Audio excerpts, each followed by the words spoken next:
Nelson Chamisa, mutungamiri wemain opposition, agwadziwa akashama condolences ake nefamily yekwa Stanford Moyo uyo akapasa on 868 muri Zimbabwe achipere mushe tatawa Nelson Chamisa munhu wo anokonzida kuti aiwa vanhu vanenge varasikirwa ne their loved one abva uyo akashama condolences kufamily yake. Sanda bina mashoko aitagwa na Nelson Chamisa yoti bo subscribe like otina on the bell icon tipinda peni pakanyora achiti a giant is departed today.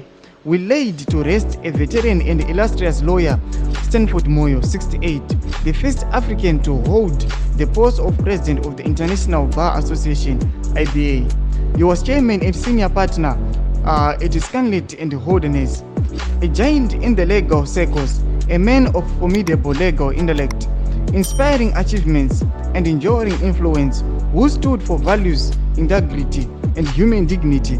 All glory be to God for such a special gift. Rest in peace, great leader. Mashoko tinashitoka pana Nelson Chamisa anobva aposta his picture achinyasorodza kuti aiwa mashoko atogwa na Nelson Chamisa aya mashoko anyasokunzidwa nemunhu mukuru anyasoona kuti aiwa munhu uyu munhu aishanda nawo zvakanaka, munhu akanga ari recognized, munhu akanga ari respected pano panyika. But noda kuti kana time yakwana we cannot stop that. Anouya anyasorodza kuti aiwa ari kushiya macondolences ake nekugwadziwa nekuluzwa kwaitewa ana Stanford Moyo. Tudze mafunguro enyu pina comment section medu mutudze mafunguro enyu pamusoro penhau iyi musangano subscribe like turn on the bell icon.